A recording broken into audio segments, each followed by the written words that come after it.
Brilliance Audio presents Cold War Navy SEAL, my story of Che Guevara, War in the Congo, and the Communist Threat in Africa, by James M. Hawes and Marianne Koenig. Performed by Danny Campbell. Huddled on their knees on the floor of a dilapidated warehouse, a group of killers for hire glared up at me with that universal challenge, "Who the fuck are you, and what are you doing here?" I didn't know it at the time, but I was about to help them break into their safe. A banging sound had brought me in here, blasting from behind the warehouse doors. It was a 1930s vintage structure perched across the midsection of a quay above the swampy overflow of Lake Tanganyika. The clanging continued relentlessly, even as I slid open the doors and stepped inside, coming face to face with this bunch of khaki-clad misfits. Weapons were either lying haphazardly on the floor or slung casually over their backs. Nearly every one of them had a sidearm strapped on. They were sullen and dirty, and a heavy cloud of black tobacco smoke soiled the air. A dozen heads turned in my direction. They were pulled into a tight circle around a 4x4 metal safe, and one of them was beating the hell out of it with a crowbar.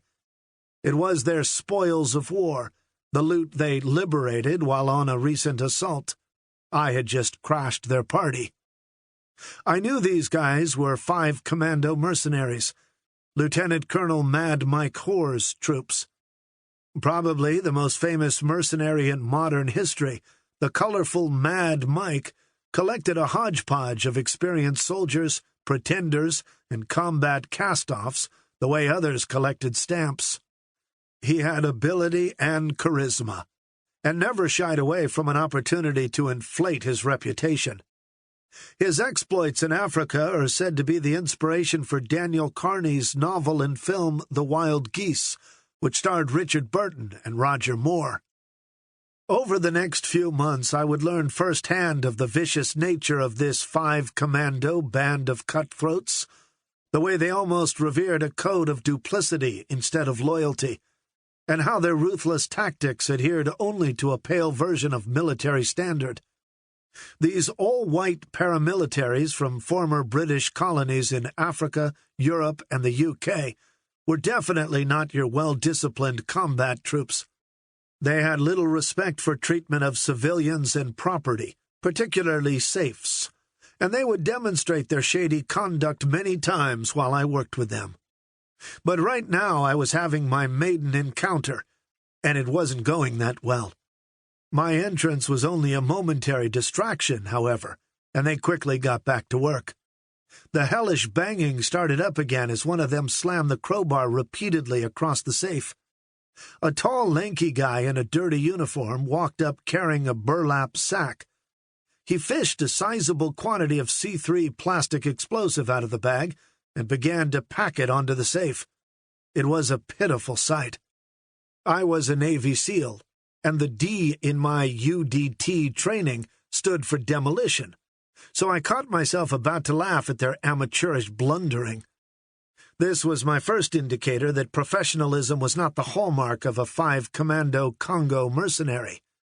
I was fresh from covert activities in Vietnam, well trained to improvise and survive, so I moved to a tactic that I hoped would give me the upper hand.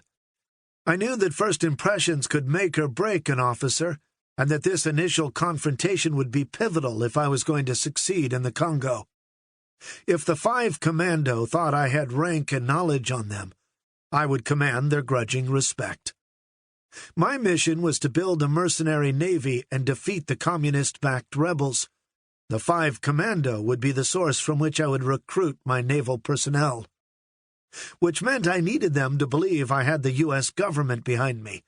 Luckily for me, none of them knew just how far behind, and if they made that assumption that I was a commander, I wasn't going to discourage it. It was a good thing they didn't know I was just 26 years old and only a Lieutenant JG. I stepped forward. "What are you trying to accomplish?" I asked. "We're getting into this safe," one of them responded with a decidedly irritated tone.